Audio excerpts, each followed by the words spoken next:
It'd be beautiful. Okay, I'm going to start with hello, Maria Harrington. This is Becky Russell, and I observed her lesson today in social studies, and we're going to work through our post-observation conference. So, Miss Russell, kind of tell me about your lesson. How do you think it went today? It went fine, but the context of it, I would have liked more time to like kids turn and talk stuff. However, I've been out recently. Yeah. So between being gone for the National Social Studies Convention and then yesterday having a planning meeting for the district, I wasn't exactly sure everything the kids actually have learned from their subs. So I felt like I had to back up Yeah, some and I today noticed that. and make sure there was some context and like, what did they get out of yesterday's lesson about Paul Revere's events that I wanted to make sure they understood. Yeah. And they did get a lot out of it, but they didn't get everything that I wanted. So I was clarifying the reasons that the British were going out to Concord and Lexington, because they didn't seem to know that. Yeah, having So- that prior knowledge Yes, is real I was important. like, I kind of need to know why Lexington and Concord happened. Yeah. So I felt like there were parts to my lesson that I don't usually have to do if I've been there the previous days. Got you. So I did feel like I was doing a lot of talking at the kids, but also Okay. trying to pull out their knowledge to see what they were understanding so that they had a context for today's lesson.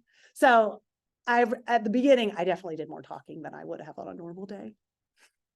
Yeah, but I mean, understandable with, So- having a Situations. substitute and going back and, rethinking and questioning them on, what do you remember from yesterday? Why was that important? Yes. I really like the part of going back through Paul Revere's Ride and talking about, why that event was the predecessor for what came for today's with Lexington and Concord. And so really just tying it all in together. Do you feel like there was anything in your lesson that you would, other than more time, just do differently? So today I tried something a little different than I've done in other lessons. So today I did the text. Yeah. So in other years, I've tried cutting some of that out. So like the background Right, yeah. background stuff, because I'm like, we've done that, but it's also a good review. Yeah. But we've done a lot of annotating text recently. So I wanted to annotate text today. Yeah. That took longer. But I But think it it's really not- helped them focus on the vocabulary. Yeah. Right, as you were annotating. So I I'm not thought sure that was which one I important. like better, but Yeah. so both have like, the other one was shorter. We got to the meat faster. But I think some of the skills that we did today, it's a little drier, but at the same time, it's good. They're good skills. So Yeah. I don't know, because other years I've had time at the end for them to watch Liberty's Kids and they love Oh, it. So and then they that's did an have time. engaging thing, but today we ran out of time. So Right. Will you go back and maybe watch Liberty's Kids? I let today? my class do that during wing time Oh, today. got So you. they did it outside of class time and they did it, Yeah. but not everyone's going to have time. Well, to I do that, so. noticed, I did notice like when they were annotating that, there was a lot of participation around the room. So like the kids were following along and everybody had their marker or highlighter. And in the second class that I watched at the beginning, you gave them time to make sure they had all their materials. And I could tell they were like excited about getting to highlight the text and annotate it. So I really did feel like they were Not paying fun, attention. but it's Yeah. also but it But is, it's they engaging. are engaged. Yeah, and they We were paying practiced, attention. they're doing it. And I really did enjoy, coming from a reading background, as you were reading the text and just working on that engagement piece, reading along and then having them fill in the blank as they were going. I know that we've worked on that for a while, just getting everyone, those total engagement techniques going Some on. So classes are better than others. yeah. and I think they did an okay job. Some Yeah. of them needed some reminders and prompts, but overall I feel like they were Most part, they're doing a nice engaged. job there. Anything else that you feel like came up in your lesson that you'd like to talk about? Well, one thing I always have to balance is like the information, like trying to get the inquiry thing in social studies. yeah. So like some of the pictures or the images that I portrayed of like Lexington and being a primary source versus one in Concord, giving them time to Yeah. engage with it and like do their own thinking process through. I like that. Yeah. But I also like have to balance it with like, how much time do you let them like think, well, maybe this is what it Yeah. is versus like, well, here's what it really is. Yeah. So try to balance. Well, and making sure that they don't end up still with a misconception Yes. of that, this is what Yes. I thought, so that's what I believe now, Right. but that's not really what happened. And I think you Right. did a nice job with that. I like that turn and talk time with their partner when you first brought up that picture, and they got to talk to their neighbors for a little bit. And then you even had a student come up and like, okay, what do you think? Which side do you think are the Patriots? Which side do Yeah. you think are the Redcoats? And you even went back and talked to a specific student and said, well, how do you know that? Like, how do you know that these are the things? And I think those are really getting them to think and talk and think like maybe a historian in this case. They're getting So, better. yeah, very much so. Going through, we have our framework that we go over. And so the first domain is just about planning and preparation. And you are probably one of the most prepared people I've ever met in my life when Not it comes. feeling like it today, but okay, But when thanks. coming forward and, coming off of a substitute day is always a little tricky, but I think that time to review that you took at the beginning of class and just went back through what they were supposed to get yesterday. Okay. And I knew it took some time, but it really set them up for success on Okay. their work for today. You were setting your instructional outcomes at the beginning. I was able to, look at your learning target as you had it posted on the board, and they knew exactly what materials they had. So planning and preparation, I think that's definitely a strength of yours. Your classroom environment, it's easy to walk around in here. All the students could easily see the board. They had their paper right in front of them. They had their supplies ready.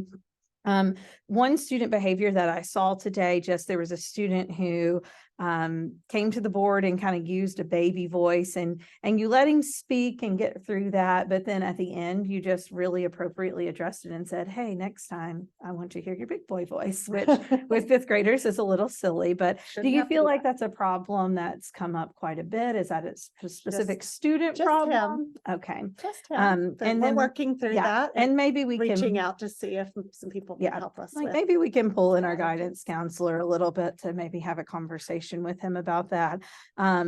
But your physical space and student behavior, the students were very involved in their learning today with annotating and getting to turn and talk and looking at the pictures. And you went back through and talked again about Paul Revere. They got to watch the Shot Heard Round the World, Schoolhouse Rock, which everybody loves and gets stuck in your brain for a while. And then you just were able to make sure, students were on task. I saw you walking around the room a little bit, just checking students' work as they were working toward the end of class. So I think, in that classroom environment domain, that things are looking really great. Do you have anything that maybe you were worried about in this area? I would like them to be perfect all the time, but they're just not. Well, they are 10, and having a 10-year-old myself, I know that is not always the truth. The next domain is really that instructional piece about communicating with students and the questioning techniques that you were using in class. And I think that you did a great job with making sure that students were, again, participating. Are there any other questioning techniques that you've tried out with your students? I knew that today there was a lot of students just saying the answer out. Have you done different things that you've worked on? I do a lot of turn and talk so that everyone's engaged, and let them answer it, and then we answer it out as a classroom, so we know that people are. I just try to give them multiple opportunities to make sure they're expressing their ideas. But it's also, I don't know, I do a lot of I do that, but because I want to get through a lot of information. Well, and I can tell, when you're teaching, you're telling a story, you're Right. telling the historical story. And so just keeping that information fresh. I'm trying to think of okay, are there other things that I would do, Right. to get them? But I think that you got to some of that, they were doing more of, I'm not going to say calling out, but they were answering your questions, and Right. there's lots of participation from around the room. But really that exit slip at the end really captures, did they understand that knowledge? But, as a school, we're getting ready actually in our January PD to talk about total participation and things like that. So There'll be maybe good reminders. maybe there will be some, questioning discussion techniques that we can talk about from there as well. Other than that, I thought that, you really were able to, again, get their attention. It was a topic that they clearly, you're in the middle of this historical story about the Revolutionary War and how it got started. One of the things that I really appreciated about your lesson was you started to talk about Lexington, Massachusetts, and you asked the question of like, does anybody know how this is related to Lexington, Kentucky? And I think, previously teaching fifth grade, sometimes I get very confused about that. But you were able to kind of work through that, make sure it wasn't a misconception. And you went back and talked about, you said, right in the middle, you said, we're going to talk about that at the end. We're going to go back to Lexington, Kentucky. Let's find out about what really happened. And then, so I stayed through the end of class and was able to hear you at the very end go, oh yeah, and remember how this relates to Lexington, Kentucky. You told the story of the McConnell brothers and about how they were here and it was the big news of the time. And you didn't hear this. I don't think there was a student in the back of the room. And you said it would be like, it would be all over Twitter and it would be all over Facebook.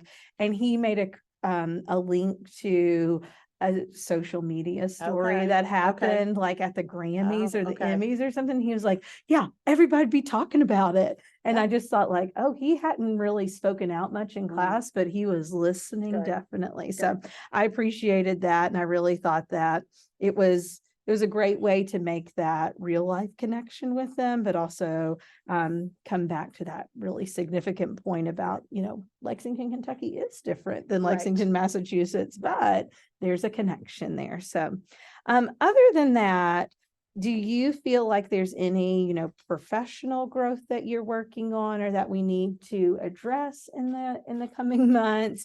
I know you're trying to grow. You're always learning. You're just coming back from a big conference and trying to find more inquiry and how to tie it all together. Do you feel like there might be another school here in town where you could go and observe? Do you feel like have you heard anything of anybody else doing it real well? Not really. Yeah. But it's nice to go to like our district social studies leads because we share ideas out. And so just like I heard an idea yesterday, I took it, tweaked it, and we're going to try it tomorrow. Yeah. So I think sharing between colleagues is helpful and we need more time to do that. Absolutely. Well, thank you for your time. I know we've talked a couple things through here, and I really do think that it was a great lesson for me to get to come and observe in something I was familiar with as I've taught fifth grade before, and just seeing an excellent teacher at work. So thank you very much. Also, Ms. Russell has the highest social studies scores in Fayette County Public Schools and some of the highest in the state of Kentucky. She'll